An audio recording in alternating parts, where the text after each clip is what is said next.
Vamos a continuar con nuestro estudio de Deuteronomio, ¿no? Deuteronomio 32. Si ustedes no recuerdan, hace unas 3 semanas hemos dejado el estudio en Deuteronomio 32 y pueden ir buscando. Estamos viendo el canto de Moisés. Ya no mandamos el esquema del mensaje al WhatsApp, así que les voy a dar un poco el esquema para que tengan algo de idea. He titulado este mensaje Un Salmo de Moisés, porque es un canto de Moisés en realidad, ¿no?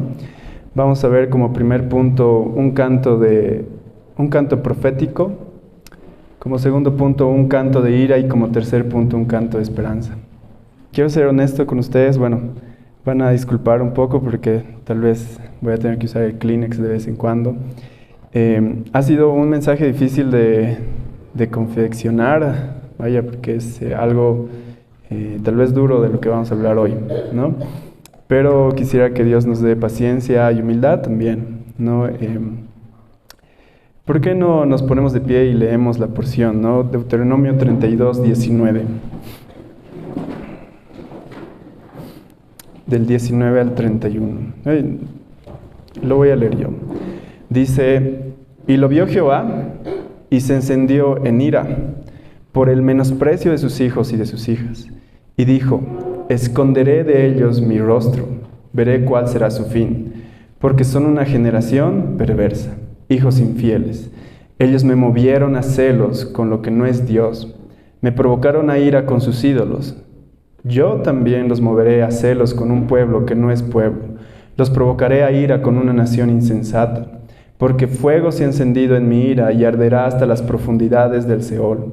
Devorará la tierra y sus frutos, y abrazará los fundamentos de los montes. Yo amontonaré males sobre ellos, emplearé en ellos mis saetas. Consumidos serán de hambre y devorados de fiebre ardiente y de peste amarga. Diente de fieras enviaré también sobre ellos, con veneno de serpientes de la tierra. Por fuera desolará la espada, y dentro de las cámaras el espanto, así al joven como a la doncella, al niño de pecho como al hombre cano. Yo había dicho que los esparciría lejos, que haría cesar de entre los hombres la memoria de ellos. De no haber temido la provocación del enemigo, no sea que se envanezcan sus adversarios, no sea que digan: nuestra mano poderosa ha hecho todo esto, y no Jehová. Porque son nación privada de consejos, y no hay en ellos entendimiento. Ojalá fueran sabios, que comprendieran esto, y se dieran cuenta del fin que les espera. ¿Cómo podría perseguir uno a 1000 y 2 hacer huir a 10,000, si su roca no los hubiese vendido y Jehová no los hubiera entregado? Porque la roca de ellos no es como nuestra roca, y aún nuestros enemigos son de ellos jueces. Oremos, hermanos. Oh Señor, realmente Dios, queremos recibir tu palabra, Dios, como viene, Señor. Yo te pido que nos des paciencia, Señor, nos des humildad, Señor, que tú pongas tus palabras en mi boca, Señor, para comprender, Señor, lo que tú nos quieres decir. Que no solo sea información, Señor, sino que sea transformación. Una renovación, Señor, en nuestros corazones, como tú prometes en tu palabra, Señor, para poder vivir una vida agradable ante tus ojos, Dios. Gracias por todos los que están aquí, Señor, y por los que también nos acompañan por la transmisión. Dios bendice a su familia, a sus vidas, Señor. En el nombre de Jesús, amén. Pueden tomar asiento.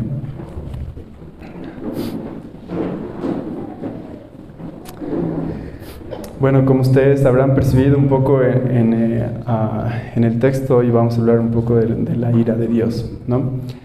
Quiero contarles, pero antes de empezar, una historia. Es un relato que sucedió en la vida real allá por los años 90. Se trata de un obispo que se llamaba Carlton Pearson, en Tulsa, Oklahoma. Carlton Pearson era un descendiente afroamericano. En su juventud asistió a un seminario pentecostal donde fue discípulo del famoso pastor Oral Roberts. No sé si alguno de aquí recuerda a Oral Roberts. Oral Roberts fue un famoso televangelista en los años 70, 80 y 90.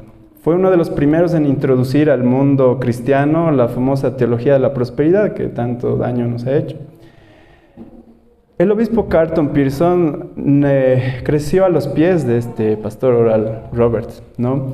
Y cuando ya fue adulto, fundó una iglesia llamada Higher Dimensions, allá en Tulsa, Oklahoma.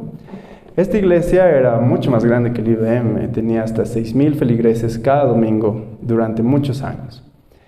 Carlton Pearson fue uno de los primeros afroamericanos evangélicos en tener un programa televisivo, uno de los primeros 2 pastores con un programa televisivo allá por los años 90. Es decir, que tenía un alcance masivo, increíble, ¿no?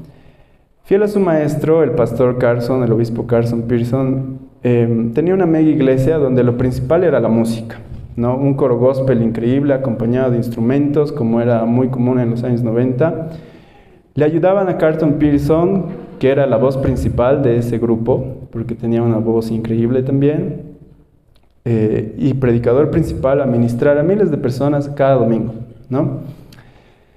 Cuenta el mismo Pearson que un día, mientras miraba la televisión, vio el genocidio de Ruanda. Si ustedes recuerdan el famoso genocidio de Ruanda, que fue muy mediático también, donde 2 etnias en este lugar se aniquilaron la una a la otra, ¿no? 2 etnias llamados unos los Hutus y los otros los Tutsis, ¿no?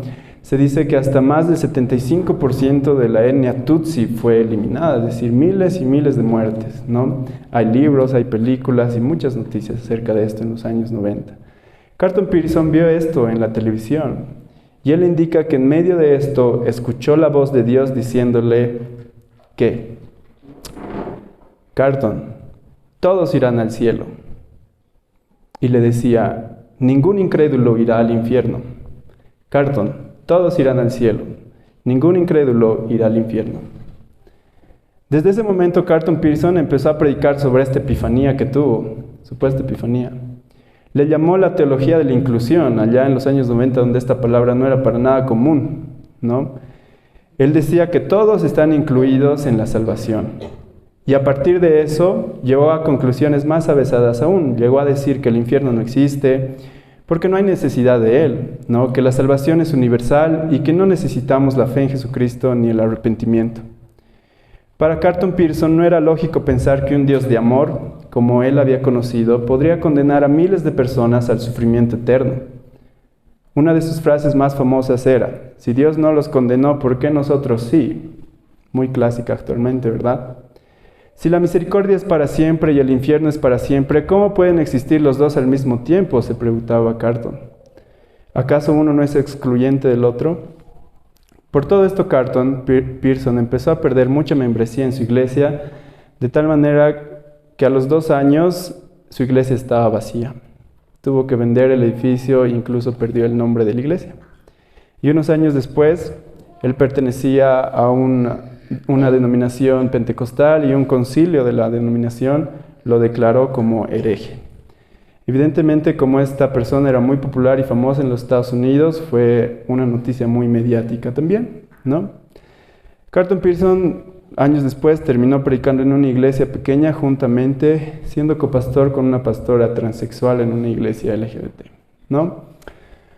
Una de las historias que frecuentemente cuenta Carlton Pearson, esto está en YouTube, si ustedes lo pueden buscar, si alguno de ustedes tiene curiosidad, es sobre la historia de su líder de alabanza, de esa gran alabanza que tenía. Este líder era homosexual y al escuchar el mensaje de Pearson, cedió a sus deseos, es decir, que cedió a la homosexualidad. Y en ese transcurso se contagió de VIH-Sida. Y en medio de su agonía, Carlton Pearson lo visitó después de haber perdido todo. Y le preguntó a su amigo, ¿por qué hiciste esto? Y Reggie, como se llamaba su amigo, le preguntó, ¿pero acaso ese no era el mensaje? ¿Acaso si no existe el infierno no puedo pecar como yo quiera? Si ese no era el mensaje, entonces ¿cuál era? Carlton Pearson actualmente aún vive. Es motivador profesional y predicador. Enseña a la gente a vivir su mejor vida hoy. Frase muy conocida en nuestro ámbito, ¿verdad? Predica que la persona de Jesús ya no importa y que lo que verdaderamente importa son sus enseñanzas, algo muy común también, ¿no? Jesús fue un gran hombre, una gran persona, lo que importa son sus enseñanzas. Pearson declara que debemos rechazar la vieja y gastada ortodoxia fundamentalista para vivir la nueva religión evangélica. Y tiene prédicas como Correcting a Corrupted Bible, corrigiendo una Biblia corrupta. Carlton Pearson piensa que puede corregir a la Biblia. o Life Beyond Hell, la vida después del infierno. Evidentemente, este pastor, Carlton Pearson, se desvió terriblemente del Evangelio y tendrá su justa paga allá en el infierno por confundir a tantas personas en su camino. Ojalá Carlton Pearson hubiera revisado la historia de la iglesia y tal vez se hubiera dado cuenta que la herejía que estaba declarando no era nueva, sino que ya existía. Se le llama el universalismo, que viene desde la escuela de Alejandría, siendo su principal exponente Orígenes. Y tal vez con un poco de humildad hubiera leído la Biblia para darse cuenta que lo que él estaba diciendo contradecía la teología bíblica. Pero hermanos, no miremos mucho al frente. Miremos a nosotros. A La Paz, a Olivia. Nosotros no estamos muy lejos, ¿no? Mucha parte del evangelicalismo actual está influenciada grandemente por este tipo de predicadores. Y aunque no son tan frontales en sus declaraciones, de forma implícita su mensaje es el mismo. Vivimos en una cultura en la que la mayoría de las personas tienen la idea de un Dios de amor, pero no hablamos de la soberanía, de la justicia ni de la santidad de Dios. Muchos de los sermones tienen un patrón que se puede predecir. Dios actúa según la sencilla regla del amor. Muchos prefieren pensar en Dios como un amigo o un viejito de barba blanca que solo tiene amor para dar, que pensar en un Dios que es rey y juez del universo. El resultado de todo esto es que el amor de Dios ha sido purgado, ha sido desarmado de todo aquello que incomoda al hombre.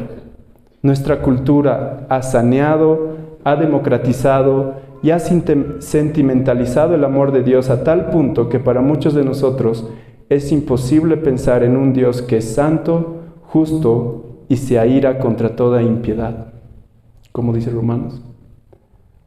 Podemos sacar algunas conclusiones de esta historia.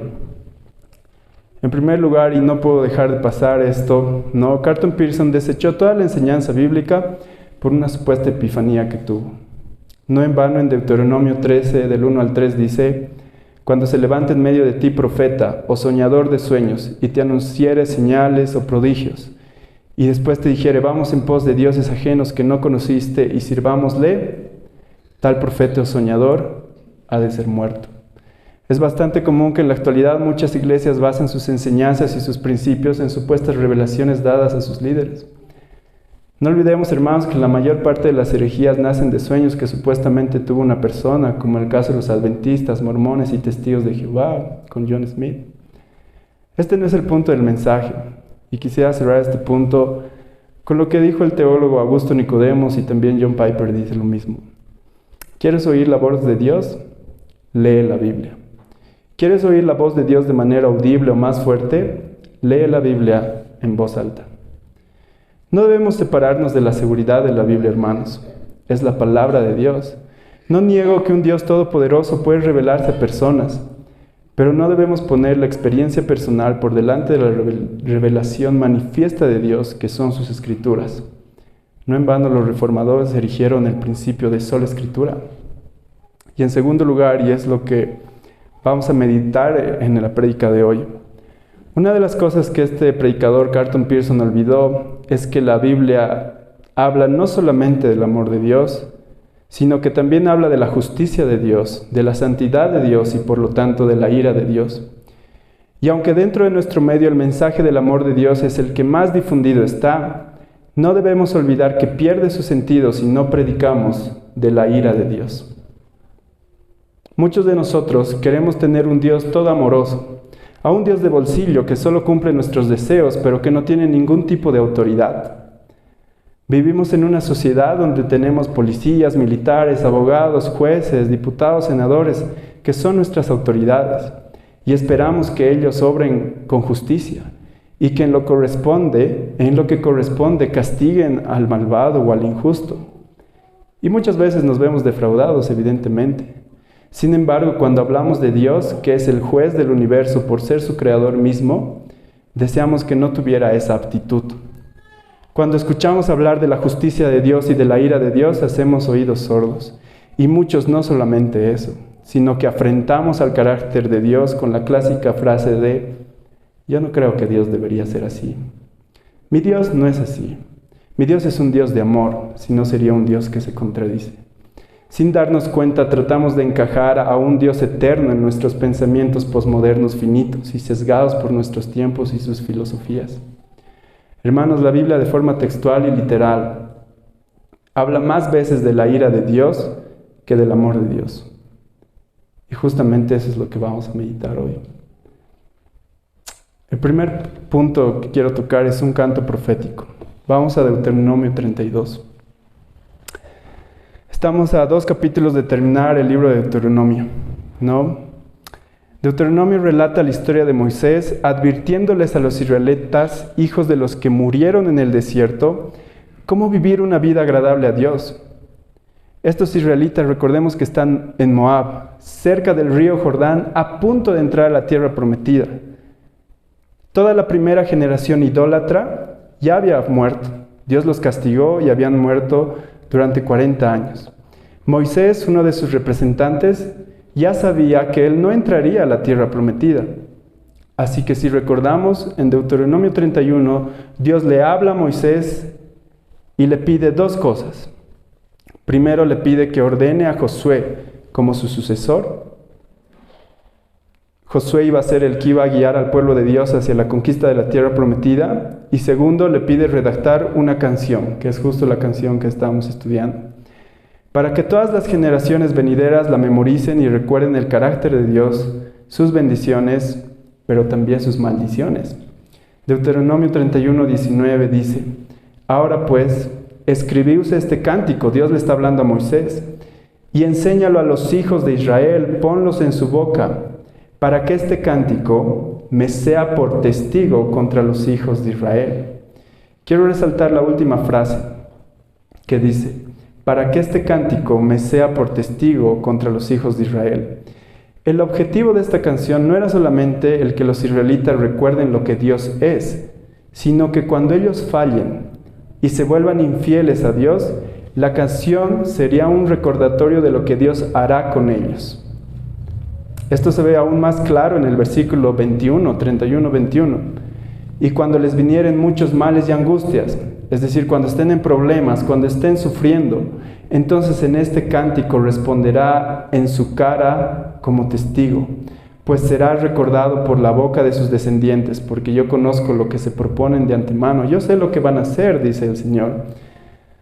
Lo que dice aquí es que la canción sería un testigo de que Dios les advirtió. Y que no solamente eso, sino que cuando ellos sean infieles, Dios usaría esta canción como un recordatorio a la cara de ellos de que ellos sabían de la ira de Dios.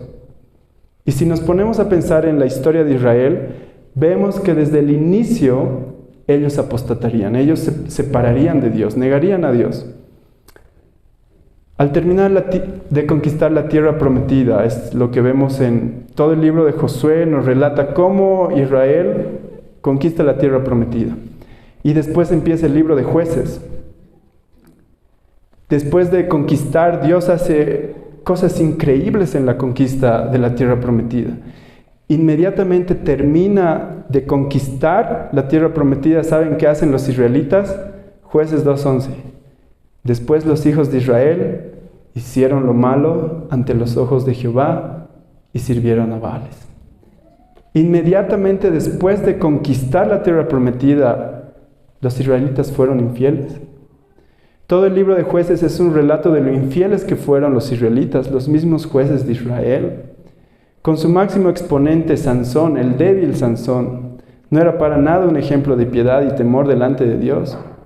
Posteriormente vemos en la historia de Israel que escogen a un rey que no es conforme a su corazón, Saúl, que los somete y finalmente termina apostatando también. Cuando se divide el reino, se empiezan a unir con pueblos que no eran el pueblo de Dios y empiezan a idolatrar. Y esa es la historia de Israel una y otra vez. Idolatría, apostasía recurrentemente una y otra vez. Pero finalmente Dios, hermanos, los castiga. Otras naciones los someten, destruyen el templo, destruyen Jerusalén. No en vano llamamos a Jeremías el profeta llorón. Es el profeta llorón porque escribió esos libros en medio de toda la desgracia de Israel. Lamentaciones 1:1-2. Jeremías escribe en medio de su desconsuelo y ve a Israel y dice: ¿cómo ha quedado sola la ciudad populosa? La grande entre las naciones se ha vuelto como viuda. La señora de provincias ha sido hecha tributaria. Amargamente llora en la noche y sus lágrimas están en sus mejillas. No tiene quien le consuele de todos sus amantes. Todos sus amigos le faltaron, se le volvieron enemigos. Israel estaba probando la ira de Dios y profetas como Jeremías lo estaban viendo y se lamentaban. Los israelitas muchos años más tarde probaron verdaderamente la ira de Dios. Todo su poderío se les fue quitado. Y seguramente algunos como Jeremías recordaban la canción de Moisés y decían: Dios no los advirtió. Pero ¿qué es lo que dice la canción de Moisés? ¿Por qué Dios dice que cuando ellos apostaten recordarán lo que Dios les dijo a través del canto? Tengamos un pequeño repaso de lo que ya hemos visto en anteriores sermones. En la primera parte del canto, Dios se describe a sí mismo como el Señor de su pueblo. Versículo 2, si pueden buscar en sus Biblias. Él dice que es la roca, cuya obra es perfecta porque todos sus caminos son rectitud. Dios con su inmutabilidad y su inmanencia. En el versículo 11 se describe como el águila que excita a su nidada. Revolotea sobre sus pollos, dice, extiende sus alas, los toma. Dios como un águila con su mirada panorámica, viendo la vida de sus hijos, cuidando de ellos, estando atento a su vuelo en caso de que necesiten ayuda. En el versículo 13, no solamente eso, dice que los hizo subir sobre la altura de la tierra, le dio las mejores tierras, y los judíos comieron los frutos del campo, e hizo que chupase miel de la peña y aceite del duro pedernal, es decir, que Dios los bendijo, bendijo su tierra y bendijo su pueblo.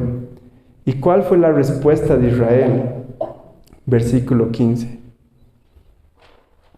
Pero engordó Jerusum, es decir, engordó Israel y abandonó al Dios que lo hizo.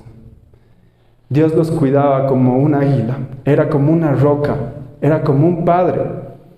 Los bendijo y la respuesta de Israel fue: abandonaron a Dios que los hizo. Y no solamente eso, versículo 17. Continúa que no solo lo olvidaron, sino que hicieron sacrificios a los demonios y no a dioses que no habían conocido, a nuevos dioses venidos de cerca. ¿Cuál fue entonces la respuesta del pueblo de Israel a toda la bendición del Señor? La apostasía. Se separaron del Señor y empezaron a idolatrar. Después de disfrutar todas las bendiciones y el cuidado de Dios, ellos decidieron dejarlo atrás e ir tras nuevos dioses. ¿No te suena algo parecido a lo que hacemos en nuestra vida, hermanos? ¿Cuántas personas que asisten a la iglesia y que recibieron la bendición de Dios, o hijos de cristianos que conocieron las virtudes y bendiciones del cristianismo, están allá afuera apostatando de la fe? Cuando recordamos la historia de Israel, quisiera recalcar cómo Israel escogió a su primer rey, Samuel 8. La organización de Israel que Dios le había dado a Israel es que Israel era un pueblo teocrático, es decir, que toda la autoridad emanaba de los principios de Dios y era ejercida por sus sacerdotes. Israel era un pueblo que no tenía un rey humano, sino al rey de todo el universo a cargo de ellos. Pero llega un momento en el que Israel se cansa y va donde Samuel, que era el sumo sacerdote de esa época, y le dicen lo siguiente, Samuel 8:5. Y le dijeron, el pueblo le dice a Samuel: he aquí tú has envejecido, Samuel, y tus hijos no andan tus caminos. Por tanto, constitúyenos ahora un rey que nos juzgue, como tienen todas las naciones. Queremos un rey que nos juzgue, pero ellos ya tenían un rey, Dios era su rey. ¿Por qué los israelitas querían un rey? Porque querían ser como las otras naciones. Eso dice. Ellos estaban cansados del sustento de Dios, de sus bendiciones. Ellos simplemente querían ser como las naciones paganas. Y Dios le responde a Samuel en el versículo 7. ¿Saben qué le responde Dios? Y Jehová le dijo a Samuel: oye la voz de ese pueblo en todo lo que te digan, porque no te han desechado a ti, Samuel, sino a mí me han desechado. para que no reine sobre ellos. Dios mismo dice que en realidad el que es rechazado no es Samuel, sino Dios mismo que ejercía como rey. ¿Cuán frecuente es esto en nuestras vidas, hermanos? Disfrutamos de las bendiciones de Dios y de la misericordia de Dios, pero pronto deseamos lo que las otras naciones tienen, es decir, lo que el pueblo que no es de Dios tiene, es decir, el mundo. Es una realidad latente en nuestras iglesias. Los jóvenes que asisten a la iglesia o aquellos que fueron criados en familias cristianas, cuando salen al mundo, desean el mundo. Dios les dice: no te unirás con personas que no son de mi pueblo, pero a pesar de eso empiezan relaciones sentimentales con personas que no son parte del pueblo de Dios. Jóvenes que no toman en cuenta a Dios en sus planes, quieren ser ricos, exitosos, famosos, pero Dios no está en sus planes para nada. Rechazan los principios de la pureza sexual dada por Dios para vivir como el mundo lo hace. Mujeres que compran las mentiras del feminismo actual, que trabajar horas extras para tu jefe y vestir de traje y tener mascotas como hijos es mejor que ser ama de casa y tomar parte de la crianza de las nuevas criaturas de Dios. Hombres que en vez de seguir el diseño de masculinidad y paternidad diseñada en la Biblia, donde el padre de familia es el sacerdote y guía a su familia hacia la piedad, deciden tomar el diseño del mundo buscando fama, fortuna, poder y placer. Todos nosotros, hermanos, sufrimos de ese síndrome. El síndrome de quiero ser como las otras naciones, las naciones paganas. ¿Y saben qué? La mayor transgresión de esto no está en el hecho mismo del pecado, sino de lo que implica por detrás. ¿Cuál es la conclusión que Dios saca cuando Israel pide otro rey? Dios mismo dice que en realidad el pecado de fondo, el pecado verdadero, el pecado detrás del pecado es que están rechazando a Dios mismo. Cuando nosotros perseguimos el mundo a pesar de lo que Dios dice en su palabra, hermanos, el principal pecado es que estamos rechazando a Dios y estamos yendo tras otros dioses. Por lo tanto, somos idólatras. Y Dios castiga con severidad la idolatría. Entremos al punto 2. Empecemos con los primeros 2 versículos, 19 y 20. Deuteronomio 32, 19 y 20. Y lo vio Jehová, y se encendió en ira por el menosprecio de sus hijos y de sus hijas, y dijo: esconderé de ellos mi rostro, veré cuál será su fin, porque son una generación perversa e hijos infieles. Los israelitas, por apostatar, separarse de Dios y no considerar a Dios como su Dios, recibirán la ira de Dios. Eso dice la canción, y la canción está inspirada en Dios. Hermanos, Dios es un Dios de ira, así como es un Dios de amor. El negar su ira sería negar también su justicia y su santidad. Nuestra humanidad y nuestra mente posmoderna, finita, intenta hacer un Dios a nuestra medida, de acuerdo a nuestras inclinaciones malvadas. De tal manera que cuando hablamos de la ira de Dios en nuestra mente, la imaginamos como una mancha, un defecto en la perfección de Dios. Y como diría Arthur Pink, nos provoca un resentimiento secreto en nuestros corazones.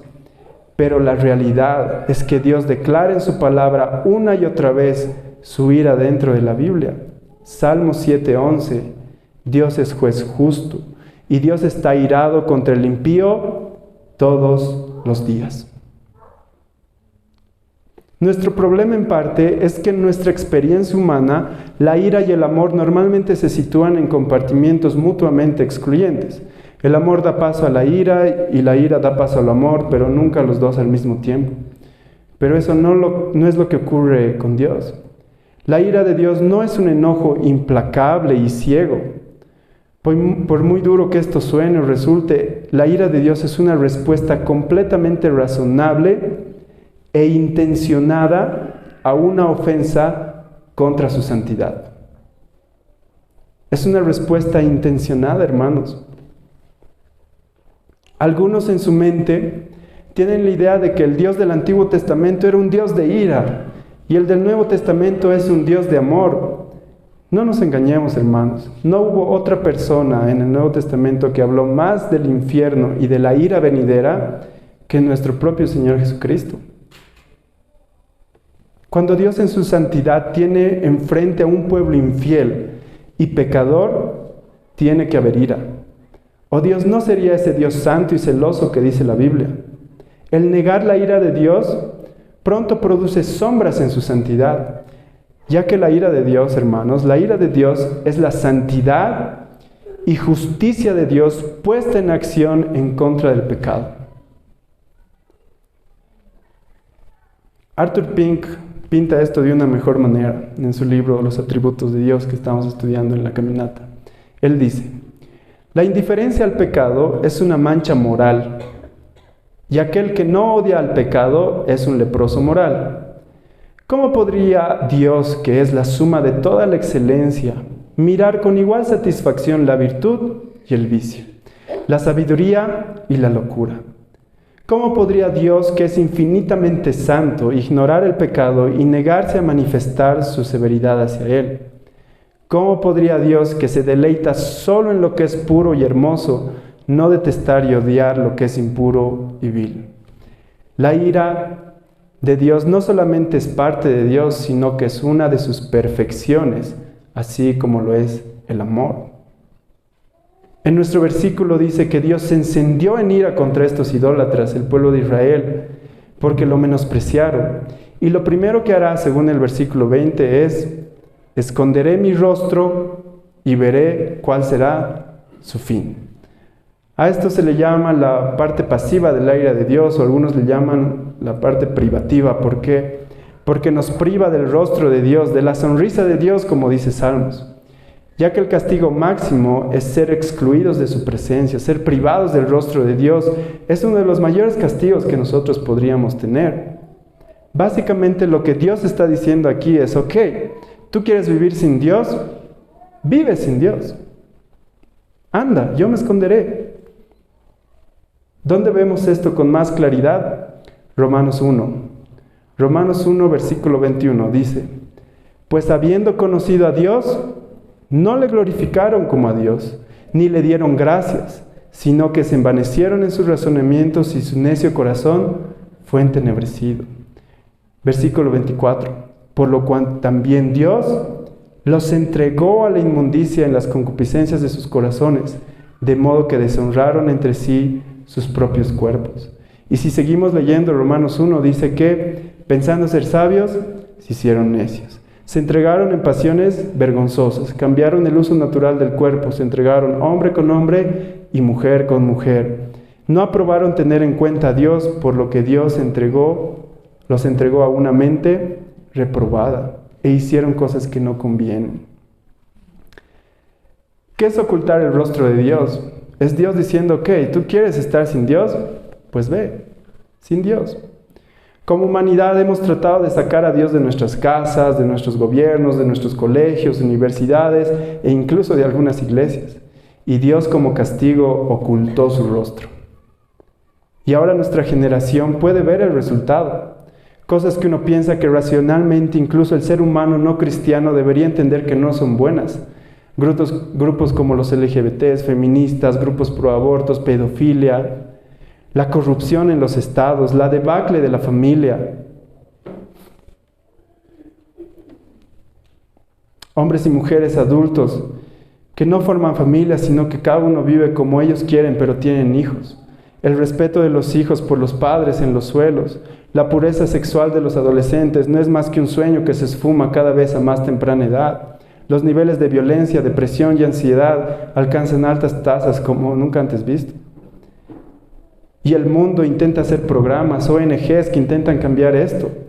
Pero los cristianos, hermanos, sabemos qué pasó. ¿Qué es lo que está pasando? Es la ira de Dios. Dios escondió su rostro y nosotros hicimos todo lo demás. Nuestro propio pecado es nuestro propio castigo. Es Dios dejándonos ser quienes somos nosotros en realidad, como dice Romanos 1. Sin embargo, Dios no solamente tiene una ira pasiva, sino una ira activa, en la que Él hace de forma activa. Los israelitas habían despertado el celo y la ira de Dios con sus vanidades, como dice Deuteronomio 32:21 en nuestro texto. Ellos me movieron a celos con lo que no es Dios. Me provocaron a ira con sus ídolos. Yo también los moveré a celos con un pueblo que no es pueblo. Los provocaré a ira con una nación insensata.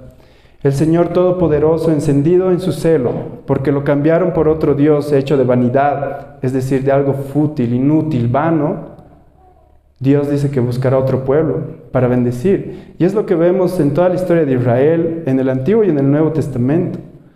Dios adopta al mundo gentil en desmedro del desobediente Israel y transfiere sus bendiciones a ellos. Y continúa Deuteronomio 32, el versículo 22, porque fuego se ha encendido en mi ira y arderá hasta las profundidades del Seol, devorará la tierra y sus frutos y abrazará los fundamentos de los montes. La palabra ira en hebreo significa calor. Y aquí describe que la ira de Dios será tan intensa que arderá el infierno mismo y que secará los frutos de la tierra. Y continúa Deuteronomio 23:25. Yo, dice Dios, amontonaré males sobre ellos. La ira de Dios, hermanos, es algo intencional. Yo amontonaré males sobre ellos. Emplearé en ellos mis saetas, mis flechas. Consumidos serán de hambre y devorados de fiebre ardiente y de peste amarga. Diente de fieras enviaré también sobre ellos, con veneno de serpientes de la tierra. Por fuera desolará la espada y dentro de las cámaras el espanto. Así al joven como a la doncella, al niño de pecho como al hombre cano. Lo que dice aquí es que los males amenazados contra los que desprecian al Señor y sus mandamientos serían derramados con gran abundancia sobre la insensata generación. Sus saetas caerán, el hambre, la hambruna, peste, plaga, bestias salvajes, serpientes y finalmente la guerra, que no perdonaría ni a niños, ni mujeres, ni abuelos. Otra vez, cuando vemos la historia de Israel, vemos esto una y otra vez. Dios en acción contra toda la impiedad del pueblo de Israel. Pero no solamente eso. Deuteronomio 26:27. Yo había dicho que los esparciría lejos, que haría cesar de entre los hombres la memoria de ellos, de no haber temido la provocación del enemigo, no sea que se envanezcan sus adversarios, no sea que digan, nuestra mano poderosa ha hecho todo esto y no Jehová. Finalmente, según lo que acabamos de leer, el pueblo de Israel tendría que desaparecer a manos de un Dios airado. Pero Él decide no hacerlo. ¿Por qué? Por amor de su nombre, dice en el segundo versículo. Para que no digan que otros lo han hecho. Isaías 48:9 al 11 dice de forma más clara, por amor de mi nombre diferiré mi ira, y para alabanza mía la reprimiré para no destruirte.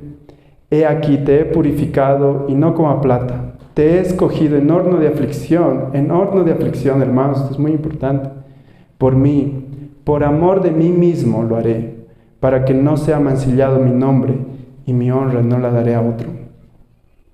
Dios detiene su ira para con los israelitas por amor a sí mismo. No olvidemos que todo lo que estamos leyendo, hermanos, es una canción grabada en las mentes de niños, mujeres y hombres israelitas, los mismos que tal vez muchos años después, mientras su pueblo era destruido o exilado a Babilonia, recordaban la canción y decían, sí, Dios nos los advirtió, es verdad, Dios nos los dijo en su canción. Pero también conservaban esperanza por este último versículo. Dios dice, no los destruiré. Por amor a mí mismo, no los destruiré. Y personas como Jeremías o profetas como Nehemías seguramente conservaban la esperanza de algún día volver a ser la nación de Israel. Y finalmente, como último punto, para terminar el sermón de hoy, un canto de esperanza. Quiero aclarar, hermanos, que la ira que acabo de describir no es la ira de Dios en toda su plenitud. La ira de Dios es mucho más increíble. La ira de Dios en toda su plenitud la veremos recién en el infierno, donde la ira será eterna, donde los penitentes no tendrán descanso. De todos los dolores que tenemos en esta vida, hermanos, si alguno de ustedes ha tenido algún dolor, siempre esperamos ese periodo de cese, ¿verdad? Yo como médico vi todo el tiempo esto en personas con dolores crónicos, personas con cáncer. Cuando tú les calmas el dolor, les das alivio a sus malezas, ellos sienten que están en el paraíso. Pero allá en el infierno, hermanos, el dolor nunca cesará. El fuego ahora es temido porque consume lo que quema. Pero lo terrible del fuego del infierno es que no consume lo que quema, sino que solo causa dolor y tormento. Misericordioso sería que el fuego del infierno acabe con nosotros, pero no será así. Y en ese lugar, cuando pasen millones y millones de años, el fin del tormento estará tan cerca de como cuando empezó, es decir, que es eterno. Como diría Thomas Watson, el malvado en el infierno beberá un mar de ira, pero ninguna gota de injusticia, porque todos los que estarán ahí estarán recibiendo la paga por sus pecados. Entonces, ¿cuál es el propósito de la ira de Dios en la tierra para con sus hijos? ¿Por qué Dios castigó al pueblo de Israel de forma tan severa? El Señor empleó una variedad de situaciones distintas para que su pueblo rebelde vuelva a Él. Dios está decidido que sus hijos descarriados recuperen una fe pura y fiel. Y aunque la ira era la paga justa de su infidelidad, también la misericordia de Dios se revelaba para que el sufrimiento del pueblo sea un medio y recuerden a su Dios Todopoderoso. ¿Quién de nosotros, hermanos, ha llegado a la iglesia por estar sufriendo? ¿Cuántos han venido porque tenían un matrimonio roto, hijos rebeldes, alguna enfermedad? Muchos. El pueblo de Israel era el pueblo escogido por Dios para llevar su linaje santo del que vendría su Salvador, por lo que Dios preservaría a este pueblo. Pero el pueblo de Dios era muy necio. El pueblo de Dios es necio en realidad. Deuteronomios 28, 29, siguiendo nuestro capítulo. Porque son una nación privada de consejos, y no hay en ellos entendimiento. Ojalá fueran sabios, dice, que comprendieran esto y se dieran cuenta del fin que les espera. La razón por la que Dios sería tan duro con el pueblo de Israel es porque eran necios, no escuchaban consejos. El versículo dice, no hay en ellos entendimiento. ¿Cuántos nos reconocemos aquí? ¿Cuántos de nosotros somos recurrentes en nuestros pecados a pesar de lo que la Biblia nos declara sobre ellos? O de lo que nuestros amigos cristianos, ancianos y pastores nos dicen. No hay en ellos entendimiento, dice el texto. Pero ¿qué es lo que tenemos que entender? Y en el versículo 32 complementa diciendo, ojalá fueran sabios. ¿Qué es la sabiduría según Proverbios 1? El principio de la sabiduría es el temor de Jehová. Lo que Dios quiere que su pueblo entienda y que por lo tanto nosotros también, porque somos el pueblo de Dios, entendamos, es que debemos tener temor de Dios, adorarlo como Dios, nuestro Señor, dentro de todos sus atributos. Si tuviéramos temor de Dios, hermanos, la estrechez de nuestros pecados sería tan fácil de vencer. Pero no, somos personas que no escuchan, que no tienen sabiduría, que no tienen temor de Dios y que sucumben a la idolatría una y otra vez. Pero Dios es un Dios misericordioso y en el versículo 30 y 31 les recuerda lo más importante. Él les dice, ¿cómo podría perseguir uno a 1000 y dos hacer huir a 10,000? Si su roca no los hubiese vendido y Jehová no los hubiera entregado. Porque la roca de ellos no es como nuestra roca, y aún nuestros enemigos son de ellos jueces.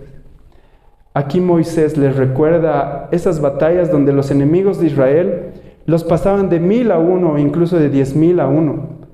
Pero aún así, Dios les da la victoria al pueblo de Israel.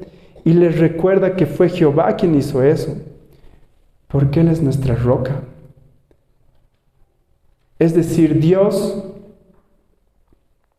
es nuestra roca. Y nuestra roca, en primer lugar, hermanos, es verdadera, no como las otras rocas que seguimos a veces, los otros dioses. Es tan real y verdadera que dice al final del versículo 31 que los mismos enemigos son de ello jueces, es decir, los mismos enemigos pueden ver que nuestro Dios es real.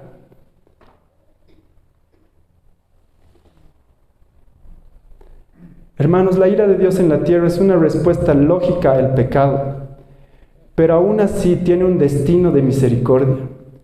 La razón por la que Dios manda su ira a su pueblo es porque Él quiere que recordemos quién es nuestra roca. El Señor es nuestra roca.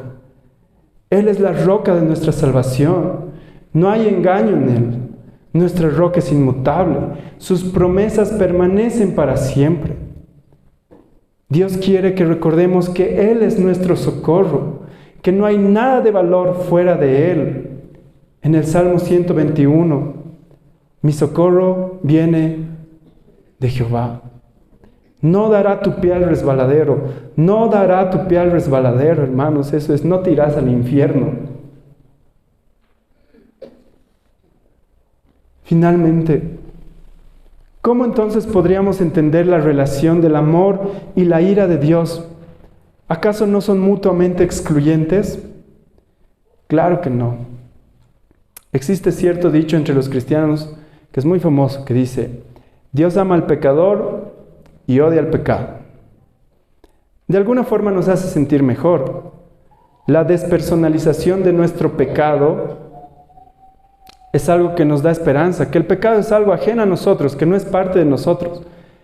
Pero hermanos, nuevamente no nos engañemos.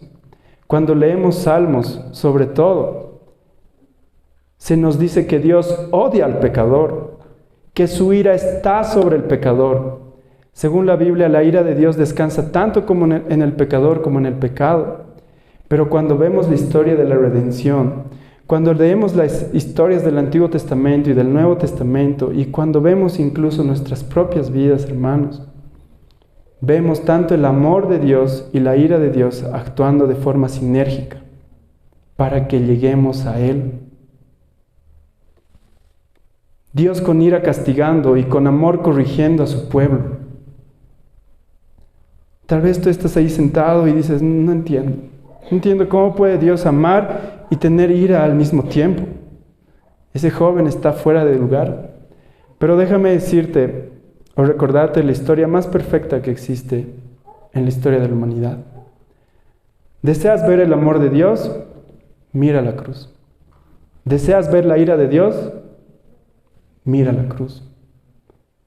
Amor e ira al mismo tiempo. Dios Padre derramó toda su ira sobre su Hijo allá en el Calvario, por ti y por mí. Ahora tal vez podemos entender por qué Jesús mismo estaba sufriendo la noche antes de que todo sucediera. Transpiraba sangre. Le pidió a su Padre que pase la copa de Él, pero que no se haga su voluntad, sino la del Padre. Jesús sabía que recibiría la ira manifiesta de Dios, esa ira que solo en el infierno recibiremos y que cargaría con nuestros pecados. Y el día de la crucifixión gritó: Elí, Elí, lama sabactani. Dios mío, ¿por qué me has abandonado? El Hijo había experimentado el amor perfecto del Padre desde la eternidad, pero aquí estaba sintiendo la ira de Dios y finalmente su abandono. Pero en el mismo momento que esto sucedía, hermanos, Dios estaba actuando con amor para nosotros. ¡Qué increíble! Dios y sus perfecciones. Quiero cerrar con esto. ¿Qué puedo hacer ahora entonces?, dirás tú.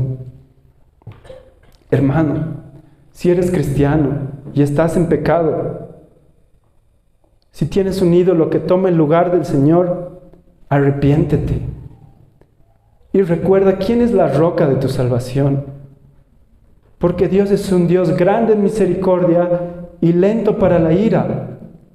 pero verdaderamente tiene ira. No sea que lleguen los días malos de la ira de Dios en tu vida para disciplinarte. Si tú, hermano, no eres cristiano, quiero decirte, amigo mío, que la ira de Dios es algo tan tangible como esa silla en la que estás sentado, tan terrible para con los pecadores que no tiene comparación en esta tierra. Y quiero decirte, arrepiéntete y cree en la salvación a través de nuestro Señor Jesucristo. Hoy es el día de tu salvación, hoy es el día de tu misericordia. Jonathan Edwards dice que nuestra vida es como una roca que pende de un hilo de una red de una araña, tan frágil, tan fácil de romper. Arrepiéntete, pecador, no sea que mañana sea tarde.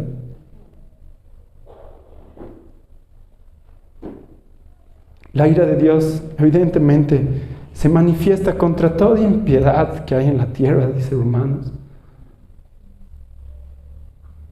Pero Dios nos amó a través de su Hijo y nos libró de esa ira en realidad. ¿Cuál es la ira venidera que Jesús nos habla? Cuando Jesús dijo, no se cuiden de los que pueden matar el cuerpo, sino de los que pueden matar el espíritu. ¿De quién estaba hablando? De Dios mismo.